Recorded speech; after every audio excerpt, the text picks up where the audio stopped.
Halo, kembali lagi dengan gue Michael Kristiawan di podcast Online Seller Daily Life. Kali ini gue mau ceritain tentang sebuah topik, yaitu kemiskinan struktural.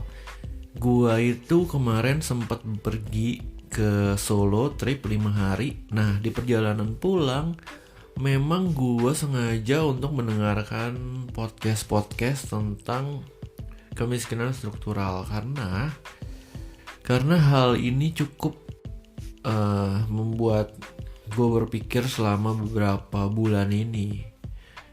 Ya, jadi gue mau sharing nih di podcast episode ini tentang apa sih pandangan gue tentang kemiskinan struktural dan yang jadi pemikiran gue lah tentang kemiskinan struktural. Jadi buat kalian yang pengen dengerin, jangan kemana-mana, tetap stay tune di podcast episode ini.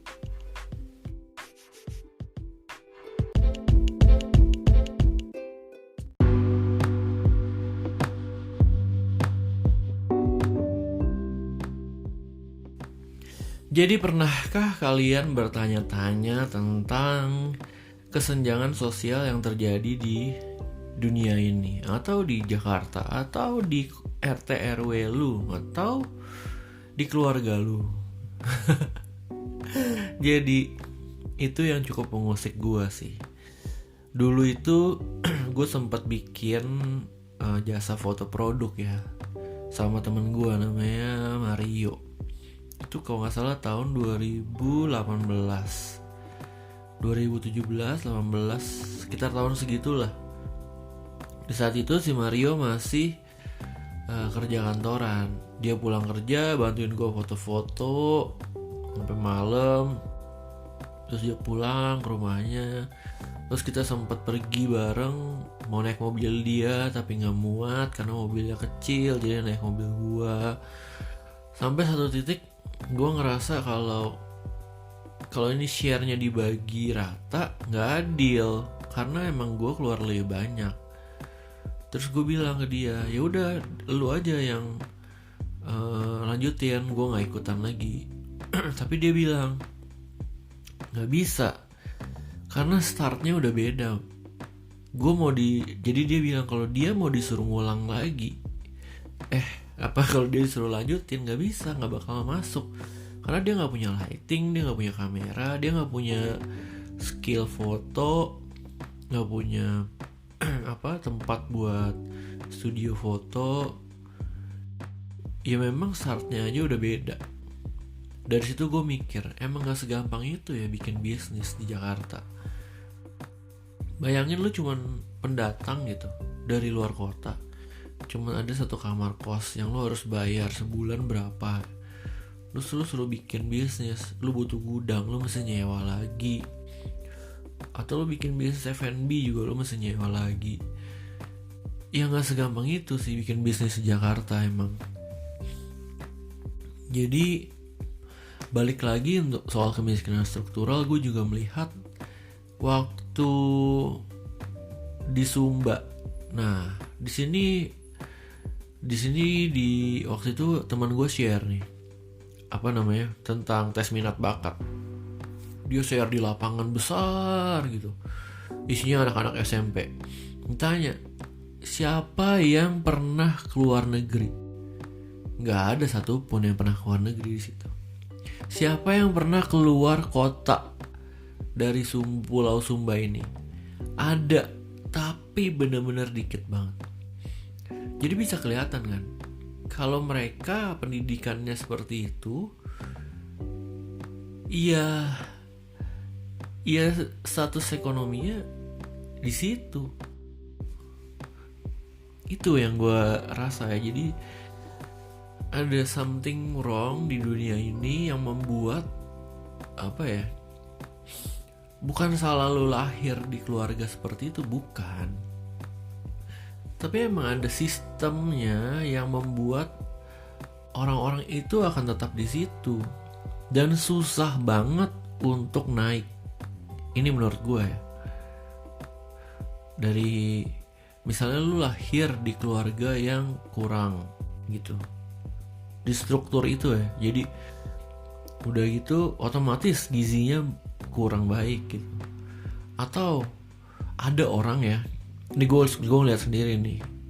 Jadi gue dulu tuh pelayanan anak jalanan gitu. Nah, dia tuh lahir orang tuanya udah anak jalanan, udah pemulung, udah pengamen gitu. Ya lahir di bawah orang tua mereka. Nah, anaknya hidupnya jadi keras bro, keras hidupnya.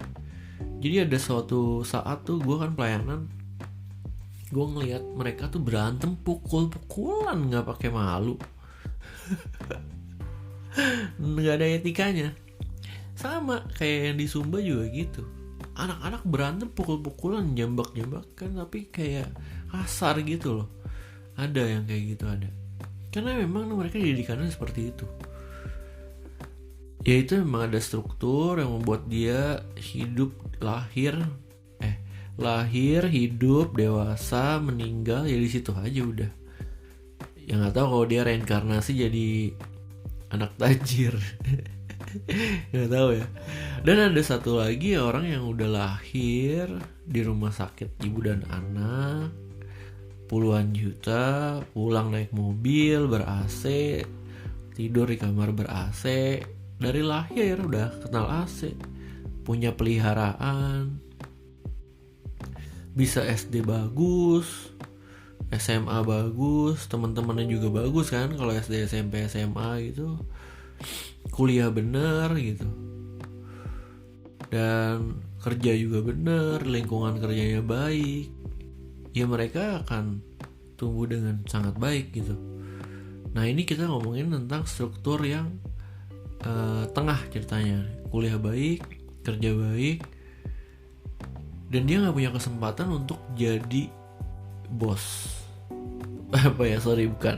Maksudnya untuk kerja aja terus gitu sampai tua, sampai pensiun, sampai mati, bisa, ada, nggak apa-apa. Itu kebanyakan orang seperti itu kan. Nah di jenjang pekerjaan pun ada beberapa tier. Ada yang bawah banget gitu, yang gajinya UMR, dia susah banget untuk nabung, untuk hidupnya susah, sampai dia pasti pinjol, nggak tahu lagi dia masih minjem lagi, gali lubang tutup lubang. Susah banget kan, nggak ngerti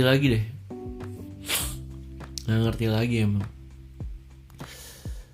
Dan ada yang kelas menengah yang kerja terus pulang malam capek, nggak sempat bikin bisnis, nggak sempat mikir lagi, udah capek, foya-foya, duitnya juga habis buat nyewa rumah, buat cicil rumah habis, buat cicil mobil habis, ya habis juga duitnya. Sama ada juga. Dan ada kelas yang paling atas. Jadi kalau di dalam pekerjaan itu, di bisnis ya, itu menurut gue nggak adil sih. Direktur aja itu masih digaji sama karyawan, direktur loh, tapi ada punya owner. Ketika owner itu bagi dividen, komisaris itu